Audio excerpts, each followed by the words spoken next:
আসসালামু আলাইকুম প্রিয় ক্রিকেট ফ্যান্স, আশা করি ভালো আছেন। অসংখ্য ধন্যবাদ যারা চ্যানেলটি সাবস্ক্রাইব করেছেন।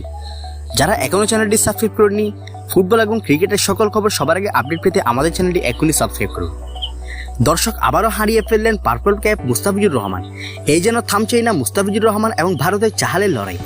তবে জাদেজার বিশ্বাস মুস্তাফিজুর রহমান পার্পল ক্যাপ আবারও ফিরে পাবে এবং শেষ পর্যন্ত মুস্তাফিজুর রহমান ওই পার্পল ক্যাপ পরেই আইপিএল শেষ করবে। প্রথম দিকে মুস্তাফিজুর রহমান যখন ভিসার কাজ সম্পন্ন করার জন্য দেশে আসে, তখন মিস করে সানরাইজার্স হায়দ্রাবাদের বিপক্ষে ম্যাচটি।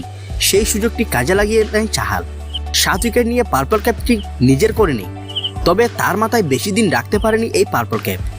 এই পার্পল ক্যাপটি আবারও ছিনিয়ে নেয় মুস্তাফিজ। ভিসার কাজ সম্পন্ন করে আইপিএলের মাটিতে কলকাতার বিপক্ষে 2 উইকেট নিয়ে 9 উইকেটের মালিক হয় ফিচ এবং জাদেজা নিজেই। পার্পল ক্যাপ পরিয়ে দেয় মুস্তাফিজুর রহমানকে। কিন্তু চাহাল আর ম্যাচে বসে থাকেনি।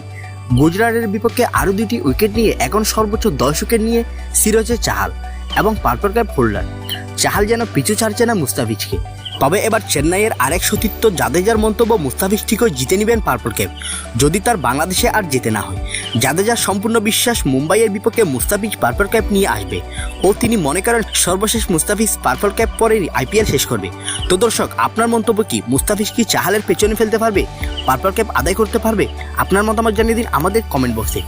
ফুটবল এবং ক্রিকেটের সকল খবর সবার আগে আপডেট পেতে আমাদের চ্যানেলটি এখনই সাবস্ক্রাইব করুন। অসংখ্য ধন্যবাদ এতক্ষণ আমাদের সাথে থাকার জন্য।